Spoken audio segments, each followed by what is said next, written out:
चातुर्वर्ण्यं मया सृष्टम्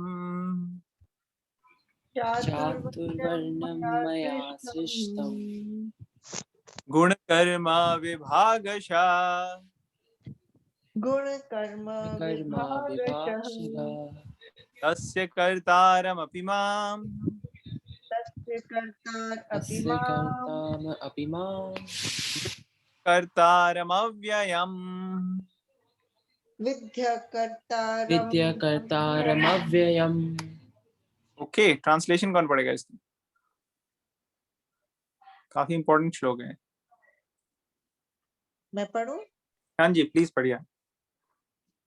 According to the three modes of material nature and the work associated with them, the four divisions of human society are created by me. And although I am the creator of this system, you should know that I am yet the non-doer, being unchangeable. Okay, तो हम purport पढ़ेंगे। कौन पढ़ेगा purport? Aunty आप continue कीजिए, better रहेगा। The Lord is the creator of everything. Everything is born of him. Everything is sustained by him. And everything after annihilation rests in him. He is therefore the creator of the four divisions of the social order, beginning with the intelligent class of men, technically called Brahmanas, due to their being situated in the mode of goodness. Next is the administrative class, technically called the Kshatriyas, due to their being situated in the mode of passion.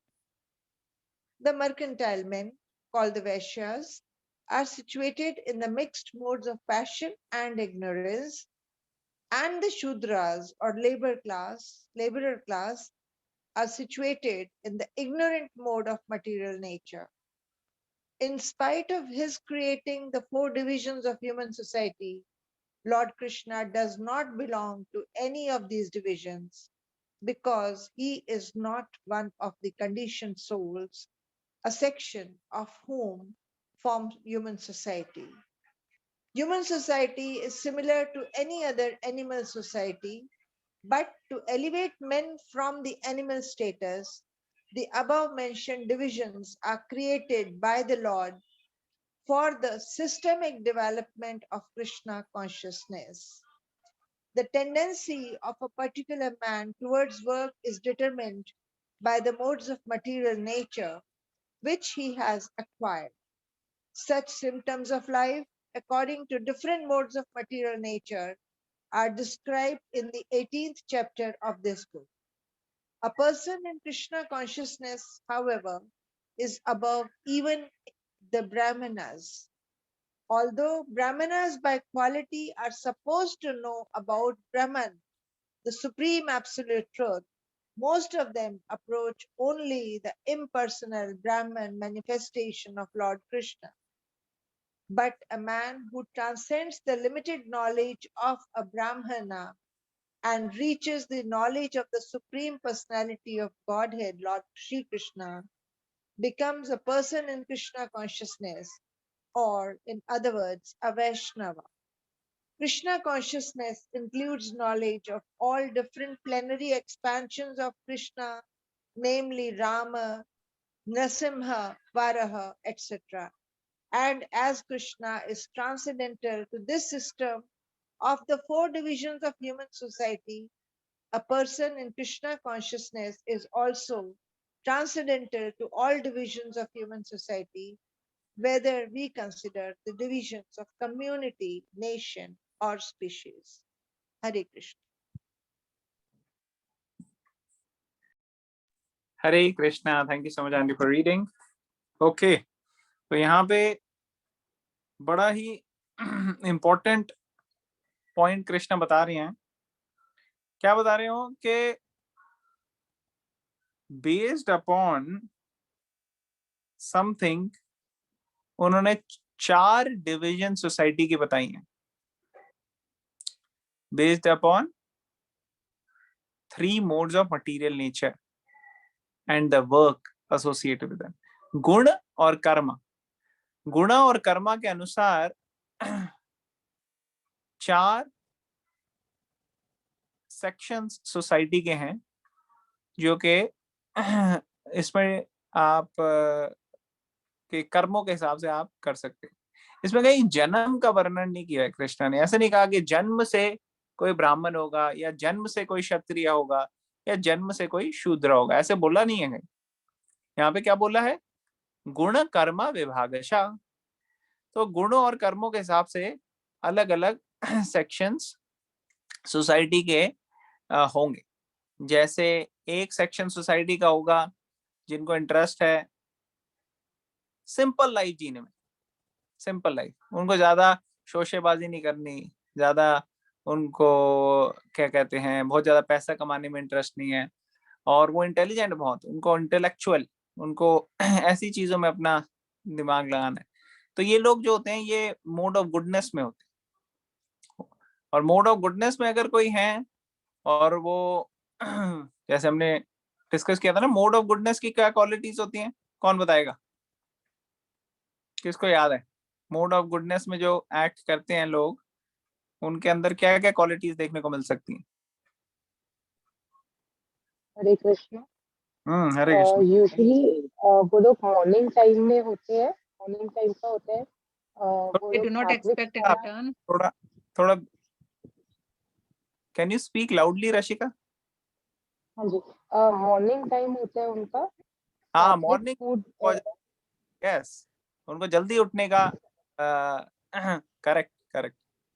हाँ गुड़िया में simple आप food, हाँ वो simple food and fruit salad ये सब खाते हैं, and they help others to go for all for self realisation. Very nice very nice. तो जो हरे कृष्णा। होते हैं, हरे कृष्ण, वो सिंपल खाना होता है उनका। ये सब चीजें अभी 17 चैप्टर में कृष्णा और एलैबोरेटली बताएंगे, यहाँ तो जस्ट बता रहे हैं, एक फ्लो में चल रही है डिस्कशन। जो अर्जुन ने क्वेश्चन पूछा था उसके बाद कृष्णा अपने बारे में बताने लगे कि कैसे वो हर युग में आते हैं और कैसे अलग अलग तरीके के लोग जिस तरीके से भगवान को अप्रोच करते हैं उसी तरह से वो रेसिप्रोकेट करते हैं, और अलग अलग लोग अलग अलग तरह के मोड्स और मटेरियल नेचर से गवर्नड होते हैं।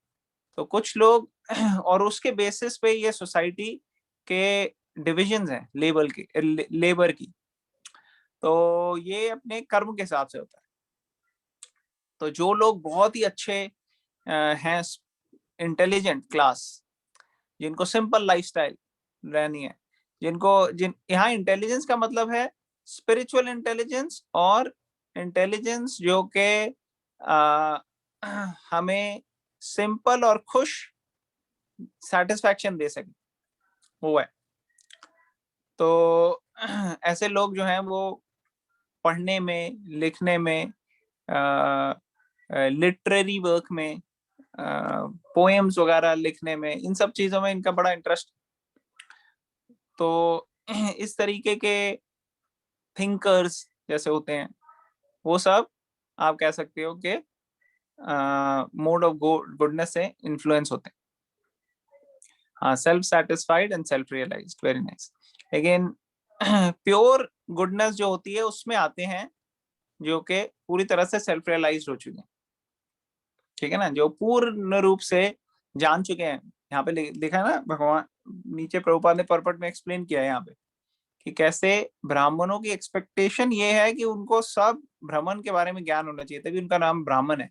तो ब्राह्मण का पूरा ज्ञान जिसको होता है वो व्यक्ति सही मायने में ब्राह्मण में सबसे एडवांस होता है, और उसको वैष्णव कहा गया है। तो ये बता रहे हैं प्रभुपाद कि कई लोग वो लिमिटेड नॉलेज ही ले पाते हैं ये वाले सेक्शन में।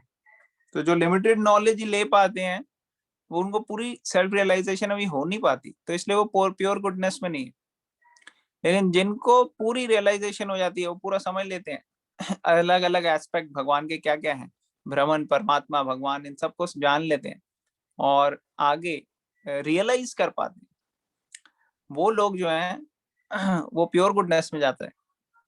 तो प्योर गुडनेस में टोटली, जहाँ पे जैसे यहाँ पे दिखा है ना वैष्णवा, या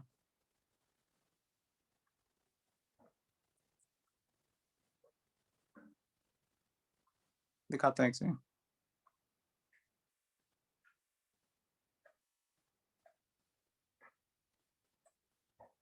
last line. And as Krishna is transcendental to the system of the four division of human society, a person in Krishna consciousness is also transcendental. लिखा ना? To all divisions of human society, whether we consider division, community, nation or species. तो ये सारी चीजें तब होती हैं जब एक प्योर गुडनेस में आ जाता है, लेकिन ज्यादातर जनता जनार्दन इसमें होती नहीं है. ज्यादातर जनता जनार्दन जो है वो एक्चुअली ब्राह्मण की स्टेज में भी नहीं होती, अनफॉर्चुनेटली. कलयुग में तो ज्यादातर सब शूद्रा की स्टेज पे ही है. अनफॉर्चुनेट ट्रुथ है ना, क्योंकि हमें मोड ऑफ इग्नोरेंस और पैशन गवर्न कर रहे हैं बहुत ज्यादा, और उसमें भी इग्नोरेंस का बहुत ज्यादा प्रभाव है. आप देखो यहाँ पे डिविजन्स, वर्क के डिवीजन दिए हैं. पहले क्या होता था, जैसे आप जिस परिवार में बढ़ रहे हो वहां आपका एक पर्टिकुलर डायरेक्शन में एक्सपोजर होता था. मान लो कोई किसी की कॉटेज इंडस्ट्री है, उसके पूरा परिवार लगा हुआ है एक पर्टिकुलर चीजें बनाने में, तो लेडीज भी हेल्प करती हैं, हस्बैंड्स तो मेन उनका होता है हेल्प करने का, और बच्चे भी धीरे धीरे शुरू से देखते हैं कि क्या कर रहे हैं और उस हिसाब से सीख लेते हैं वो. तो बड़ा नेचुरल हो जाता है, उनको एंजाइटी नहीं लेनी पड़ती अपने 10-12 स्टैंडर्ड में कि यार मेरे को पीयर प्रेशर है, मुझे तो ये कॉम्पिटिटिव एग्जाम क्लियर करना ही पड़ेगा, नहीं करूंगा तो बेइज्जती हो जाएगी. तो वो हर चीज उस डायरेक्शन में ही लगा रहता. तो ऐसी स्ट्रक्चर नहीं था ऐसा.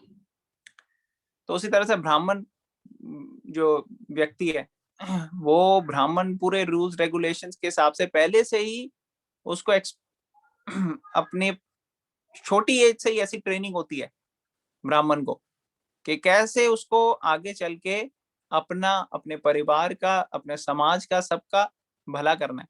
तो उसका फोकस ये होता था कि दूसरों का भला करें. जैसे पहले राजा जो होते थे, राजा उनका क्या होता था, वो ध्यान रखते थे ब्राह्मणों का. तो ब्राह्मण जो होते थे वो उनको अपना खुद कभी पैसे लेने की जरूरत नहीं होती थी, वो फ्री में पढ़ाते थे, फ्री में सबका काम करते थे, सबको ज्ञान देते थे. किसी की तबीयत खराब हो गई उसको फ्री में जड़ी बूटियां बताते हैं क्या है. अगर किसी का कुछ हुआ तो उसको एस्ट्रोलॉजी की नॉलेज होती थी, उनको आयुर्वेद की नॉलेज होती थी, उनको नॉलेज होती थी स्क्रिप्चर्स की, ये सारे स्क्रिप्चर. तो वो ये सब ज्ञान देते थे लोगों को फ्री में, और लोग नेचुरली उनको दान देने के लिए बड़ा उतावले होते थे कि हाँ भाई ब्राह्मण को देना है. और ब्राह्मण क्या करते, वो ज्यादा अपने लिए रखते नहीं थे कुछ. अगर उनके पास जितना आता था वो अपने बेसिक लेवल में रहने के लिए उसको यूज करते थे, बाकी आगे दे देते थे जो नीडी है, गरीब है, जिसके भी. तो ऐसे ब्राह्मणों का क्या होता था उनका कार्य, पठन पाठन यजन याजन दान प्रतिग्रह. तो पढ़ो और पढ़ाओ. पढ़ते बहुत थे वो ब्राह्मण.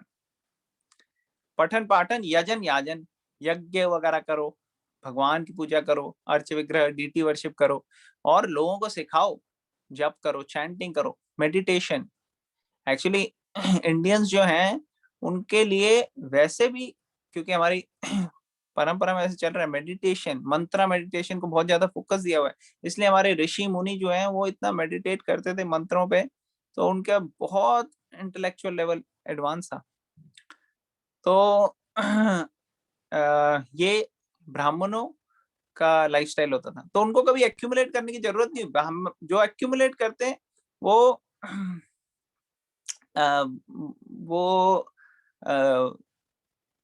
ब्राह्मण वाली स्टेज पे नहीं होते. फिर नेक्स्ट कैटेगरी आती है क्षत्रिय की कैटेगरी. क्षत्रिय मींस वो मोड ऑफ पैशन में. तो मोड ऑफ पैशन का क्या काम होता है कि मोड ऑफ पैशन के इन्फ्लुएंस में इंसान क्या क्या काम करता है. नेम एंड फेम में ही वो अपने रहते हैं, इगोइस्टिक. यस, नाम उसका बड़ा होना चाहिए, और name fame. Yes, afternoon time में एक्टिव रहते हैं, दिन के टाइम में. यस, दिन के early mornings mode of goodness. फिर जैसे दिन क्लोज आता जा रहा है पैशन बढ़ता जा रहा है, ठीक है, और गुडनेस थोड़ी कम होती जाती. गुडनेस का इन्फ्लुएंस, पैशन का इन्फ्लुएंस पीक में हो जाता है नून में. जैसे सन को देखते हो ना आप, सन सबसे ज्यादा कब वो होता है एक्टिव, नून के आसपास होता है. तो उसी तरह से मोड ऑफ पैशन भी वैसे ही. तो मोड ऑफ पैशन के इन्फ्लुएंस में दिन भर इंसान काम करने के लिए उसमें लगता है. तभी आपको अगर स्पिरिचुअल एक्टिविटीज करनी है, आप अर्ली मॉर्निंग उठोगे तो वो ज्यादा बेटर. और अब नेचुरली इतना मोड ऑफ इग्नोरेंस का हमारे ऊपर प्रभाव होता जाएगा, हमारे लिए सुबह उठना बड़ा मुश्किल हो जाता है कि नहीं. तो हमें समझ आना चाहिए मोड ऑफ इग्नोरेंस है। और मोड ऑफ गुडनेस का जब इन्फ्लुएंस होता है तो हम जल्दी उठ जाते हैं कि हाँ भाई। फिर मोड ऑफ पैशन के इन्फ्लुएंस में इंसान कहता है नहीं, मुझे करके दिखाना है, बड़ा आदमी बन के दिखाना है, पैसा कमाना है, मुझे रिस्पेक्ट चाहिए, सब लोगों मेरी इज्जत करनी चाहिए। तो ये सब चीजें जो होगी मोड ऑफ पैशन की होगी। मतलब जैसे आप देखोगे ना, इसको क्या कहते हैं, सतोगुण, रजोगुण और तमोगुण। तो रजोगुण मीन्स राजा वाला, जैसे होता है ना राजा की क्या प्रवृत्ति होती है, उसको बेस्ट चाहिए हर चीज, तो वही रजोगुण के प्रभाव में होता है। तो लेकिन क्षत्रियो की ड्यूटीज क्या है? क्षत्रिय मीन्स उनको प्रोटेक्शन करनी है, उनको ऐसे लोग प्रोटेक्ट। मैं बना देती हूँ फ्रेश।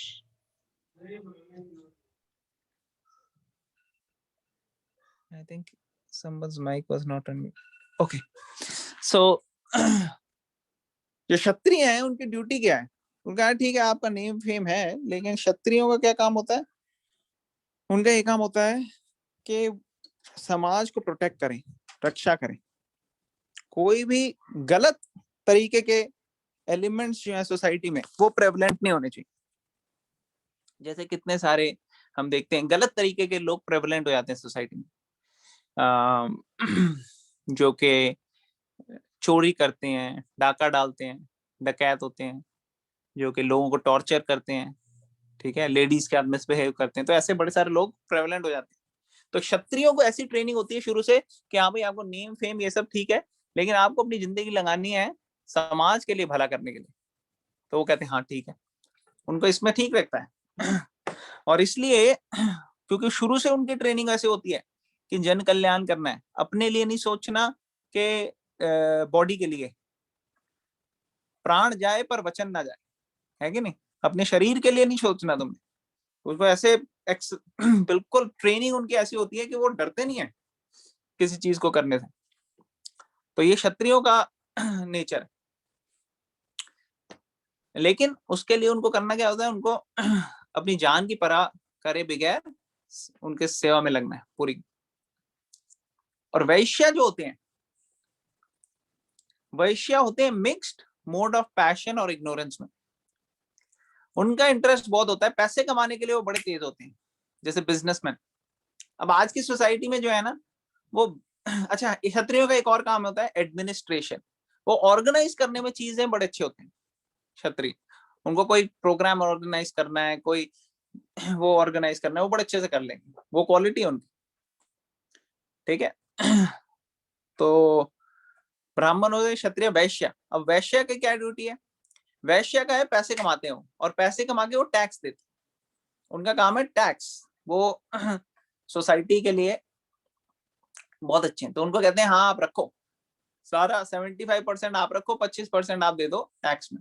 और टैक्स को पूरी तरह से लोगों की सेवा में लगाना है, क्षत्रिय का काम। क्षत्रिय अगर ठीक से नहीं लगाएगा टैक्स काम में तो बड़ा गड़बड़ हो जाएगा, वो इसका मतलब अच्छा क्षत्रिय नहीं है। और वो कैसे लगाएगा? वो ब्राह्मण के बोलने, ब्राह्मण उनको गाइड करते हैं कि हाँ आप ऐसे ऐसे करो, ये काम होना चाहिए, ये प्रायोरिटी है, ये ऐसे होना चाहिए। तो क्षत्रिय को ऐसी ट्रेनिंग मिलती है ब्राह्मण से, फिर वो उस हिसाब से चलाते हैं। तो नेचुरली जो भी पैसा आएगा उसको वो धर्म कर्म के काम में लगाएंगे, अगर वो अच्छे से क्षत्रिय धर्म का पालन कर रहे हैं। फिर आ गए वैश्य, जो कि बहुत ही अच्छे हैं बिजनेस वगैरह में। तो बिजनेस मींस अभी हम जो है इंडस्ट्री वगैरह में आ गए हैं, तो हम सोचते हैं सिर्फ यही बिजनेस है, मगर ऐसे नहीं है। कृषि, गौरक्षा, वाणिज्यम। पहले के टाइम में हिंदुस्तान को सोने की चिड़िया बोला जाता था, और सोने की चिड़िया बोला जाता था, और उसमें सबसे इंपॉर्टेंट होता था कृषि, गोरक्षा, काउ प्रोटेक्शन, एग्रीकल्चर, और इस तरीके के चीजें, और दूसरे दूसरे बिजनेसेस भी, ये सारी चीजें प्रेवलेंट होती थी। अभी क्या हो गया, गोरक्षा को लोग कहते हैं हमें डोनेशन दो फिर हम गोरक्षा करेंगे, बट एक्चुअली गोरक्षा अगर हम करें और अच्छे से अपने आप को वो करें, क्या कहते हैं, शास्त्रों के हिसाब से चलाएं, तो इससे बहुत ज्यादा वेल्थ जनरेट हो सकती है गलत काम करे बगैर।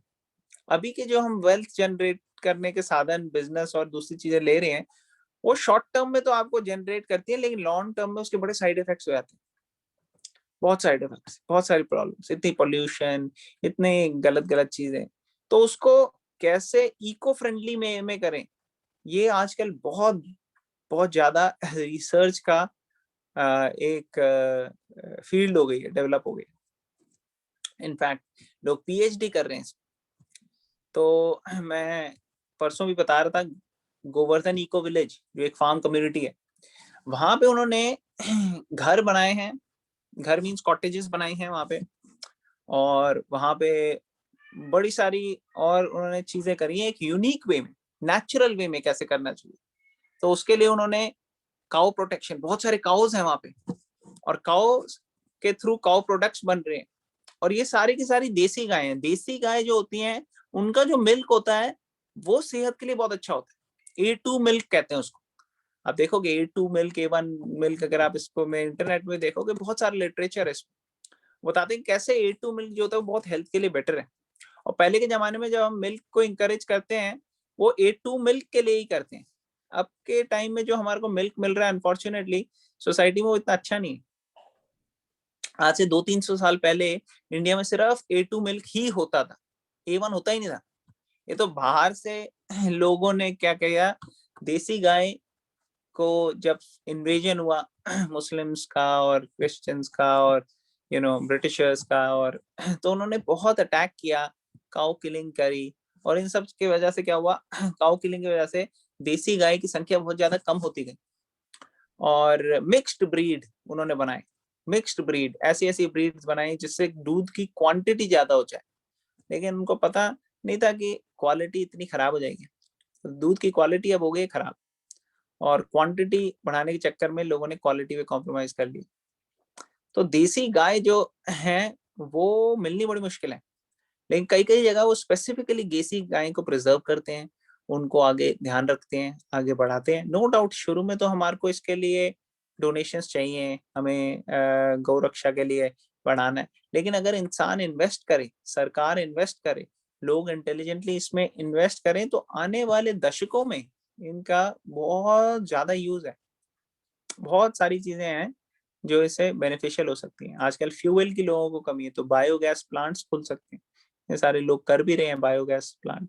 तो like that there are so many ways in which nature and man can live in harmony. तो मर्चेंट्स जो ये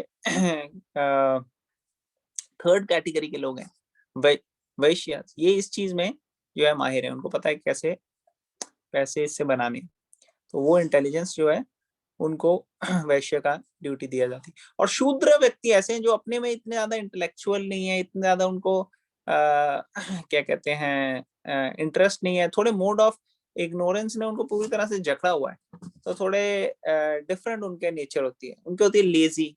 अब आजकल आप देखोगे किसी को भी काम पे जाना पसंद नहीं है कि नहीं, और ज्यादातर लोग जो हैं वो पे चेक के लिए जाते हैं काम, कि हमें तनख्वाह मिलेगी। तो ये जनरली तनख्वाह का जो सिस्टम है हमारा वो शूद्र मेंटालिटी है कि नहीं, क्योंकि जो अपना बिजनेस स्टार्टअप करते हैं वो वैश्य मेंटालिटी हो जाती है, और जो पे चेक के लिए जाते हैं हम, वो थोड़ी सी शूद्रा का उसमें आ जाता है टच। तो जो शूद्रा की मेंटालिटी में रहते हैं हम, तो हमारे को जाना काम पे अच्छा नहीं लगता। नहीं, कई लोगों को काम करना अच्छा लगता है, कई लोग जाते हैं इंटरेस्ट से करते हैं, ऐसे लोगों की तादाद कम है एक्चुअली। लेकिन ज्यादातर लोग जो हैं उनको जैसे हम काम पे भी जाते हैं ना, चाहे सारा एनवायरनमेंट अच्छा हो, किसे पूछो कि कैसे हो भैया आप, तो हाँ बोलने के लिए तो वो कह देंगे हाँ अच्छा हूँ, गुड, आई एम गुड। मगर अगर वैसे पूछो आप दिल से उनके थोड़ी बहुत बात करके, तो उनको बड़ा मन नहीं होता काम पे आने का, कहते हैं यार आई एम हियर, क्या बाहर होता, इतना अच्छा वेदर है कि नहीं। तो कहीं ना कहीं लोगों को मजबूरी हो जाती है काम पे आने। अब इसका ये मैटर नहीं है कि काम का वर्किंग एटमॉस्फेयर अच्छा ना हो, या वो अच्छा होने के बावजूद भी, हालांकि वो बहुत मुश्किल है, आइडियल वर्किंग एनवायरनमेंट मिलना बड़ा मुश्किल है, लेकिन अगर वो मिल भी जाए तो भी आना का मन नहीं होता। क्यों? क्योंकि एक मेंटालिटी। और दूसरा रीजन ये भी है कि माइंड जो है ना हमारा, वो रेगुलेट नहीं होना चाहता। और उसको कहो कि रेगुलेट होके आए, काम पे करे, ये करे, उसको वो अच्छा नहीं लगता। माइंड को चाहिए जब मैं जहां चाहूं, जैसे चाहूं वैसे करूंगा। तो उस वजह से क्या होता है, माइंड अनकंट्रोल्ड होना चाहता है, और वो मोड ऑफ इग्नोरेंस का साइन है, अनकंट्रोल्ड माइंड। और इससे हम सब अफेक्ट हो जाते हैं। तो ये सारे कुछ पॉइंट्स हैं जो हम देखते हैं कि सोसाइटी में अभी ज्यादा प्रेवलेंट है पहले से। जब जिनका माइंड थोड़ा कंट्रोल होता है, जो एक डिसिप्लिन में चलते हैं, कि रेगुलेटेड लाइफस्टाइल में चलते हैं, वो एक्चुअली वो करते हैं जो चीज चाहिए होती है, वो करते हैं। वो ज्यादा ये नहीं सोचते कि अरे यार जाना पड़ रहा है, या उनको ऐसे नेगेटिविटी आने नहीं देते। तो ये सारी जो अलग अलग मूड्स हैं, ये इंसान को अटैक करते हैं अलग अलग टाइम पे। और इसके हिसाब से ये डिवीजन ऑफ लेबर है। अब कई लोग कहते हैं ये वैदिक कल्चर मतलब caste system. Actually caste system तो बड़ी परवर्टेड रिफ्लेक्शन है, बहुत ही रॉन्ग अंडरस्टैंडिंग। कहीं पे भी भगवत गीता में कृष्ण ये नहीं कहते कि ये जन्म से होगा। अभी भी आप देखो, अभी भी लोग ये कहते हैं हाँ हम क्षत्रिय, हम ब्राह्मण हैं, हम क्षत्रिय हैं। एक्चुअली वो सारी चीजें एक तरह से बोलने के लिए आपको बोलनी पड़ सकती हैं, लेकिन हमें समझना चाहिए कि असली क्षत्रिय कौन सा होता है, असली शूद्र कौन सा होता है, असली वैश्य कौन सा होता है। और ये सारी चीजें जो डिविजन है, ये जन्म से तो है नहीं, ये तो कर्म से।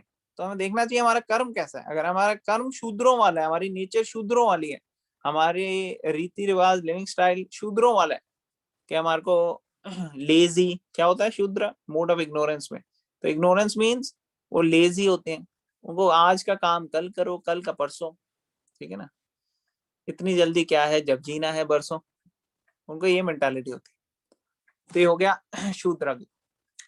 शूद्र की मेंटालिटी वाले लोग जो है, वो भी अगर अपने आप को एक अच्छे उसके अंडर लगा लें, कि हाँ भाई एक अच्छे मास्टर को आप सब सर्व करो, चाहे क्षत्रियों को सर्व करो, चाहे वैश्यों को सर्व करो, और वो क्षत्रिय और वैश्य ब्राह्मण से सीख के स्क्रिप्चर्स को फॉलो कर रहे हैं, तो शूद्र भी परफेक्ट हो सकते हैं।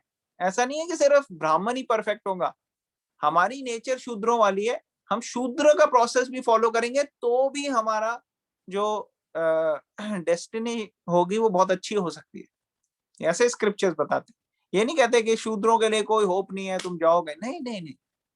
शूद्रों के लिए भी अपना प्रोसेस है, उसके लिए भी डूज एंड डोंट्स हैं, वो भी उसको फॉलो कर सकते हैं, लेकिन उसके लिए लीनियंसी बहुत ज्यादा है। शूद्र लोगों के लिए लीनियंसी बहुत ज्यादा है। वैश्य वैश्यास के लिए भी थोड़ी सी ज्यादा है, क्षत्रिय वालों के लिए कम है, ब्राह्मणों के लिए बहुत ही कम है लीनियंस, बहुत स्ट्रिक्टनेस है, उनको बहुत सारे रूल्स फॉलो करने पड़ते हैं ब्राह्मण से। तो ये अलग अलग लोगों की नेचर के हिसाब से। कोई व्यक्ति है वो कैपेबल है, उसका इंटेलिजेंस लेवल है, वो कर सकता है रूल्स रेगुलेशंस फॉलो, उसको उसमें मजा आता है, उसको ऑस्टेरिटी में मजा आता है, तो वो ब्राह्मणिकल है। तो उसी तरह से अलग अलग लोगों के अलग अलग डिविजन है। ये कृष्णा ने बताया भगवत गीता में। और ये जन्म से नहीं है, ये कर्म से। तो जो कास्ट सिस्टम लोग कहते हैं, वो एक्चुअली परवर्टेड रिफ्लेक्शन लोगों की बनाई हुई है। और हम तो ये देखते हैं कि स्क्रिप्चर्स में रिपीटेडली कास्ट सिस्टम को रिजेक्ट किया गया। कोई एग्जांपल दे सकता है आप में से कि कहाँ पे ऐसा है कि शास्त्रों में जहाँ पे कास्ट सिस्टम को नहीं माना, चाहे वो पिछले 5000 साल पहले के हो, या रामायण में से हो, चाहे महाभारत में से हो, या सिर्फ 500 साल पहले लॉर्ड चैतन्य महाप्रभु आए तब से हो? कोई एग्जांपल दे सकते हैं? रामचंद्र जी ने शबरी के बेर खाए थे ना। Perfect, yes, very good example. तो वो कोई बहुत ज्यादा बड़ी उसमें नहीं थी कि हाँ भाई बहुत बड़ी कोई पंडित है वो एक्चुअली बड़ी लोअर ट्राइब है। शबरी एक ट्राइब है, ट्राइबल लोग, लेकिन उसमें भगवान की भक्ति थी, डिवोशन थी। और उस डिवोशन और प्यार के लिए वो जो है शी इज कंसिडर्ड हाईएस्ट। और कौन एग्जांपल दे सकता है कि जन्म से नहीं, जन्म में भी हुआ हो, लेकिन फिर भी कास्ट सिस्टम को कहीं इंकरेजमेंट दिया नहीं गया? सुदामा प्रभु जी। सुदामा तो ब्राह्मण ही था, सुदामा तो है ना। हम यहाँ पे कर रहे हैं, क्वेश्चन पूछ रहे हैं कि कहाँ कास्ट सिस्टम को फॉलो नहीं किया, कि भाई कोई ब्राह्मण ना भी हो फिर भी ये उसको एक जो रामचंद्र जी को केवट पार करा रहा था वो। हाँ, वेरी गुड एग्जांपल। हाँ, मैं भी यही बोल रहा था, केवट वाला। और एक और भी वेग एग्जांपल है मंत्रा का, कि वो केकई ने मंत्रा की बात को इतना सीरियसली लिया और वो उनका सुन रही थी। तो मतलब ये क्या है, तो हम तो कास्ट सिस्टम का एग्जांपल पूछ रहे हैं ना। हाँ, मतलब वही ना, मंत्रा उनकी कास्ट की नहीं थी, बट स्टिल कोई ऐसे किसी की बात सुनकर उसको इतना सिर पे मतलब ले लिया था। हाँ, बट यहाँ पे क्वेश्चन ये है कि कास्ट सिस्टम को ना मान के भगवान ने या किसी एडवांस व्यक्ति ने कुछ ऐसा किया हो। जैसे आपने पहले एग्जांपल अच्छा दिया उसका, शबरी का और केवट का दिया ना, कि वो निषादराज, लेकिन वो कितने बड़े डिवोटीज थे। तो मंत्रा राम तो कोई बहुत बड़ी डिवोटी तो नहीं है ना। हाँ हाँ जी। रामचंद्र जी और निषादराज। हाँ, वेरी गुड, एक्सेलेंट।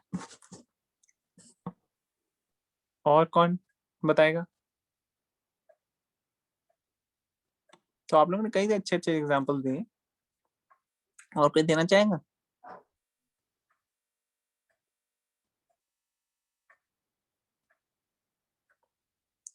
तो कुछ एग्जांपल और भी आते हैं, जैसे लॉर्ड चैतन्य के टाइम पे, जैसे हम देखते हैं कि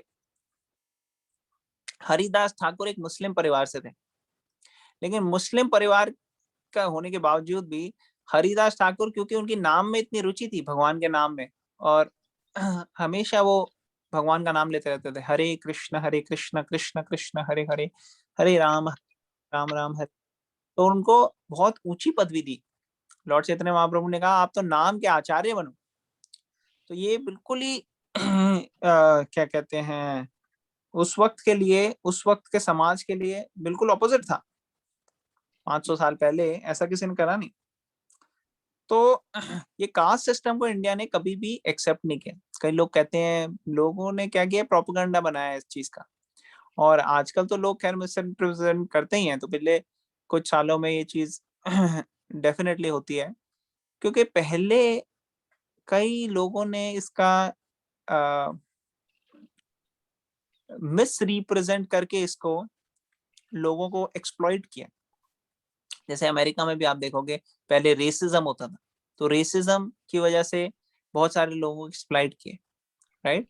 बहुत सारे ब्लैक्स, अफ्रो अमेरिकन, उनको स्लेव्स बनाए, तो इतना बुरा करा।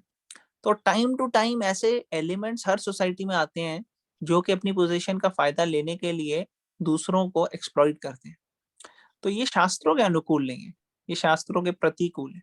तो शास्त्रों को misrepresent time to time करता जाता है। जैसे हमने पहले बुद्धा का भी देखा था, जब बुद्ध आए तब क्या था, लॉर्ड बुद्धा, तब लोग शास्त्रों को रीजन लेके क्या कर रहे थे, एनिमल सैक्रिफाइस कर रहे थे, तो बहुत गलत है। उसी तरह से पिछले कुछ सालों में आप देखोगे, अगर आप स्टडी करो तो कई सारे रिफॉर्मर्स आए, और उनका नाम लिया जाता है कि इन्होंने रिफॉर्म किया है हिंदू सोसाइटी को। बट एक्चुअली असलियत क्या है कि जो सोसाइटी के अंदर एलिमेंट्स खराब थे, वो एलिमेंट्स मेजॉरिटी सोसाइटी नहीं थी। हाँ, नो डाउट वो टाइम टू टाइम बहुत ज्यादा स्ट्रांग होती रही है और उसने खराब चीजें करी है, लेकिन इसको रिफॉर्म करने के लिए बहुत पहले से ही हमारे महापुरुषों ने प्रयास किए। ये ऐसे नहीं कि कुछ पिछले 100 या 150 सालों में हुआ, this is been going on for many many centuries, के भगवान रिपीटेडली कई लोगों के माध्यम से हमें सिखाते हैं। भक्ति विनोद ठाकुर और उनके बेटे भक्तिदान सरस्वती ठाकुर, ये करीब करीब 200 साल पहले ये इस सब चीजों में क्या कहते हैं, लोगों को अवेयरनेस स्प्रेड कर रहे थे।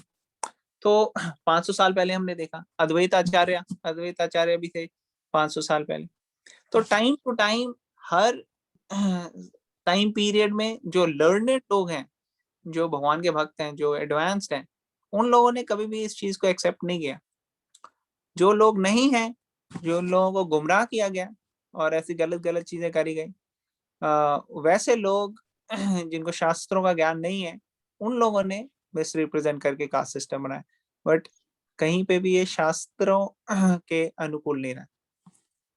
तो अब यहाँ पे स्टॉप करूंगा। सुग्रीव।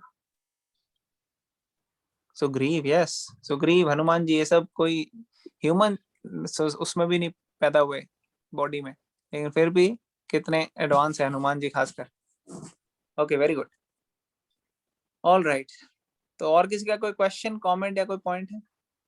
अतुल, तो ये जो सती सिस्टम और ये सब जो बना हुआ था, ये सब मतलब लोगों ने बनाए हुए हैं ना, ऐसा कभी होता नहीं था ना। हाँ, नहीं, आपने दशरथ महाराज की जब मृत्यु हुई तो कहाँ कोई सती हुई थी? रामचंद्र जी की माता।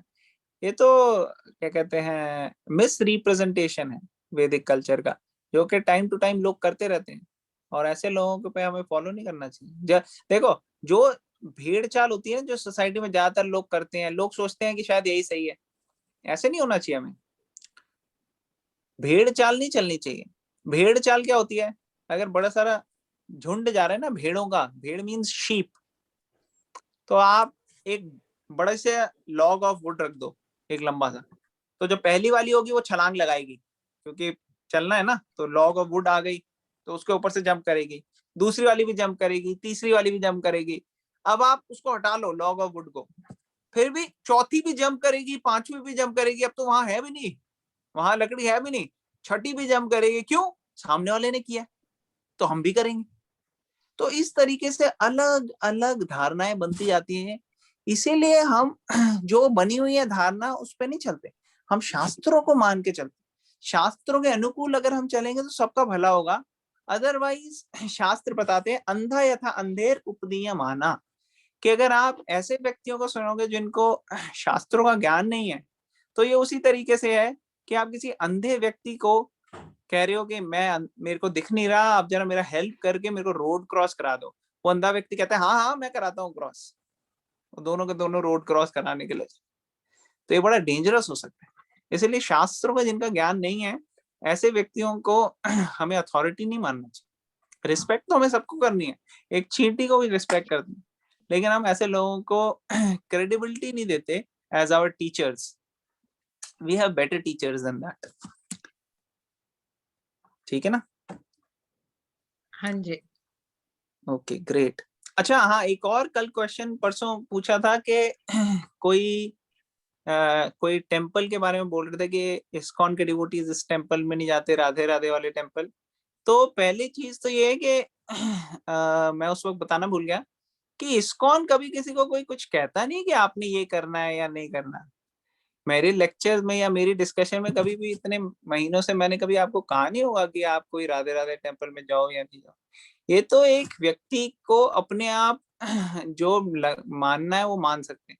यहाँ पे हम सिर्फ ये डिस्कस करते हैं कि शास्त्रों में क्या है, और वैसे अपने हिसाब से चले शास्त्रों के साथ। और रिस्पेक्ट तो सबको करनी है। ये तो लॉर्ड चैतन्य महाप्रभु का सबसे इम्पोर्टेंट श्लोक है, त्रिनाद अपि सुनिचेना तरोर अपि सहिष्णु नाम अमानी न मान देना कीर्तनीय सदा। To be more humble than a blade of grass, to be more tolerant than a tree, ready to offer all respect to others except none in return. तो अगर हम अपने आप को एक घास के तिनके से भी ज्यादा नम्र बिहेव करेंगे, इस तरीके से अपने आप को इनकलकेट करेंगे, और टॉलरेंट, बहुत सहनशील रहेंगे हर स्थिति में, तो हम भगवान का नाम हमेशा ले सकते हैं, अच्छे से ले सकते हैं, बहुत अच्छी कॉन्शियस। तो ये रिकमेंडेशन। यहाँ पर मुझे एक क्वेश्चन पूछना है। हाँ जी, बताइए। जैसे हम लोग अपने जब भी ये करते हैं, कीर्तन करते हैं, तो के सॉन्ग्स या वैष्णव सॉन्ग्स का ही करते हैं। लैंग्वेज जिनकी नॉर्मली या तो संस्कृत होती है या बंगाली होती है, बट भजन तो भजन होते हैं। हम शुरू से बचपन से ही हम हिंदी में भजन गाते रहे हैं, ठीक है? तो why only Vaishnava songs which have been written by only हाँ, ये अच्छा क्वेश्चन। तो क्वेश्चन ये है कि भाई अलग अलग तरीके के भजन होते हैं, तो ऐसे ही क्यों हम भजन चूज करते हैं जो हमारे को क्या कहते हैं, एक पर्टिकुलर कंपाइलेशन में, एक पर्टिकुलर बुक में। तो आंसर क्या है? आंसर ये है कि जो अलग अलग टाइम पे अलग अलग लोग अलग अलग चीजें लिखते हैं। कई उनमें से भजन कहलाते हैं, कुछ आरती हो जाती हैं, कोई कुछ भी हो जाते हैं। मगर हम किस बेसिस पे डिसाइड करते हैं कि वो अप्रोप्रिएट है या नहीं? हम डिसाइड करते हैं कि उसका ऑथर जो है वो कितने सीरियसली और सिंसियरली फॉलो कर रहा है शास्त्रों को, और जो बता रहा है वो शास्त्रों में से है कि नहीं। कई बार ऐसी चीजें होती हैं जो शास्त्रों में से नहीं होती, लेकिन वो भजन और कीर्तन के माध्यम से पॉपुलर स्प्रेड हो जाती हैं, जो के माध्यम जो के अप्रोप्रिएट नहीं है। जैसे मैं आपको एग्जांपल देता हूँ कि शास्त्रों में कुछ ऐसे सेक्शंस हैं जिसमें कहा जाता है कि रास भाष्य, ये थोड़ा हाई टॉपिक है लेकिन मैं जस्ट आपके क्वेश्चन का आंसर देने के लिए ये टच कर रहा हूँ कि मिक्सिंग ऑफ मेलोज नहीं होना चाहिए। जैसे कृष्णा के पास अगर हम अप्रोच कर रहे हैं तो एक सर्टेन वे में हमें अप्रोच करना होता है, और कुछ ऐसी चीजें हैं जो कृष्णा को अच्छी लगती हैं, और कुछ ऐसी चीजें हैं जो कृष्णा जिससे बहुत ज्यादा इंप्रेस नहीं होते। तो हम कोशिश करते हैं जो अच्छी लगती हैं कृष्णा को वो वाली चीजें लें और वैसे भगवान के सामने बोले। तो जनरली जब भगवान के सामने आते हैं तो हम शास्त्रों के श्लोक बोल सकते हैं, शास्त्रों में जो बताई गई हैं चीजें वो बता सकते हैं, और जो जिन लोगों को ट्रेनिंग होती है शास्त्रों की वही उन चीजों को सॉन्ग के फॉर्म में बोल के भगवान के सामने प्रेजेंट कर सकते हैं। जिन लोगों को ट्रेनिंग नहीं है इस चीज की वो कई बार अपनी गलत आइडियाज भी डाल देते हैं सॉन्ग में। तो अंटिल अनलेस हमें पता नहीं होता कि वो सॉन्ग किसने लिखा है और उनकी क्या ग्राउंडिंग है, हम जनरली अवॉइड करते हैं, क्योंकि हमारे पास ऑलरेडी इतने सारे और सॉन्ग है सिंग करने के लिए। और अगर आप पढ़ोगे उन सॉन्ग को और फॉलो करोगे तो आपको नेचुरली लगेगा कि हाँ भाई जो ये कह रहे हैं इसमें इस बात में दम है। एटलीस्ट मैं अपना एग्जांपल दे सकता हूँ और कई लोगों का एग्जांपल दे सकता हूँ जिन्होंने वो सॉन्ग्स और ये भजन कीर्तन ये सुने, करे, सिंग किए, और इनसे उन लोगों का हृदय काफी ट्रांसफॉर्म हुआ। तो ये एक इम्पोर्टेंट रीजन है। दूसरा रीजन ये भी है, कई सारे आरती और सॉन्ग्स में कर्म कांडा का आपको वो मिलेगा। अगर आप देखोगे तो उसमें भगवान से अपनी इच्छा और मुरादें पूरी करने के लिए एम्फेसिस है। और प्रहलाद महाराज भागवतम में क्या बोलते हैं? प्रहलाद महाराज भागवतम में बोलते हैं, आज सुबह मैंने पढ़ रहा था ये और मैंने शेयर भी किया। वो कहते हैं कि भगवान अगर आप मेरे ऊपर सही मायने में कोई कृपा करना चाहते हो तो मेरे ऊपर ये कृपा करो आप कि मेरे अंदर से जो भी इच्छाएं हैं ना मटेरियल चीजों को लेने की, ये सारी इच्छाएं आप हटा दो। अब जनरली लोग तो ये उल्टी पूजा करते हैं, भजन कोई करता है वो कहते हैं हमारी सारी मुरादें पूरी हों, हमारे तो सुख आए घर में, हमारे तो शांति आए, हमारा बढ़िया रहे सब कुछ, और हम जो है वो लंबी आयु हो हमारी, पैसे मिले, सक्सेस मिले। तो ये सब होता है, ये कर्म कांडा सेक्शन में होता है। तो हम जब प्रहलाद महाराज को जैसे हम फॉलो कर रहे हैं, प्रहलाद महाराज कह रहे हैं ऐसी इच्छाएं ना हो मेरे अंदर, क्योंकि मैं आपसे बिजनेस नहीं करना चाहता, मैं आपसे प्यार का रिलेशनशिप रखना चाहता हूँ, मैं आपसे प्यार करना चाहता हूँ। आप जो मेरे लिए सही होगा वो तो आप कर ही रहे हो, आपने इतना करा ही है, मेरे को बिजनेस नहीं करना। क्योंकि जो एक बच्चा होता है छोटा, वो सोचता नहीं है 3-4 साल का बच्चा कि यार पता नहीं कल मेरे को ब्रेकफास्ट मिलेगा कि नहीं मिलेगा। उसको पूरा विश्वास है अपने माँ बाप में कि हाँ भाई मेरे माँ बाप मुझे देंगे, उसको ये चिंता ही नहीं करनी पड़ती अपने खाने पीने की। उसी तरह से जो भगवान का शुद्ध भक्त होता है वो अपने लिए नहीं सोचता, वो सिर्फ ये सोचता है कि क्या जो शास्त्रों में दिया गया है वो मैं फॉलो करके भगवान को खुश कर पा रहा हूँ कि नहीं कर। तो ये कर्म कांडा के रिटर्न सॉन्ग्स भी जो होते हैं वो भी कई बार आ जाते हैं। जब तक हमें ज्ञान नहीं होता हमें पता नहीं लगता कि कौन सा सॉन्ग कैसा है, तो इसलिए वी प्ले सेफ। मगर अगर कोई सिंग कर रहा है तो हम उसको ऑब्जेक्ट नहीं करते, हम किसी और को नहीं कहते कि नहीं नहीं आपको भी यही करना पड़ेगा। तो हम अपनी तरफ से भगवान को एक ऑफरिंग दे रहे हैं। हर एक व्यक्ति का अपने हृदय में है, कई लोग कर्म कांडा के रूप में फॉलो करते हैं, हम उनको कभी डिस्टर्ब नहीं करते। 3rd चैप्टर में हमने पढ़ा था ना, ऐसे लोगों को इंकरेज करना चाहिए कि आप और लगो भगवान की सेवा में, करो, धीरे धीरे उनका प्यूरिफिकेशन होगा। तो अगर कोई और कर रहा है तो that is totally up to them. मगर हम जब अपना फॉलो कर रहे हैं तो हम एक सर्टेन वे में करते हैं, ठीक है ना? Does it answer your question? Ji, to some extent, but if the Hindi bhajan is also just to glorify Krishna or Ram, like कुछ मीरा के भजन हैं या सूरदास जी के हैं, और they just simply या तो गीता के किसी टीचिंग के ऊपर हैं, तो तब भी कुछ लोगों को ऑब्जेक्शन होता है कि नहीं, ये वैष्णव भजन नहीं है, इसको मत गाइए। नहीं, पता नहीं, हमने अब कभी ऐसा बोला नहीं हमारे प्रोग्राम में कभी किसी को मत। आपके प्रोग्राम में नहीं बोला, मैं वैसे बता रही हूँ। अच्छा, नहीं वो तो देखना पड़ेगा इसका क्या है, क्योंकि हिंदी में भी बड़ी सारी चीजें लिखी हैं। और देखो कई बार क्या होता है, पता नहीं होता ऑथर का कि कौन क्या है ऑथर। किसी ऑथर के नाम पे, जैसे तुकाराम जी के बारे में कई बारी कई चीजें ऐसी स्प्रेड हो जाती हैं जो एक्चुअली उन्होंने नहीं बोली, ठीक है ना? और तुकाराम जी बहुत बड़े संत हैं, आपको पता ही है, फेमस है। उसी तरह से कई सारे ऐसे लोग हैं जो फेमस होते हैं और लोग क्या करते हैं, वो फेमस व्यक्ति के नाम पे गलत चीजें बना देते हैं।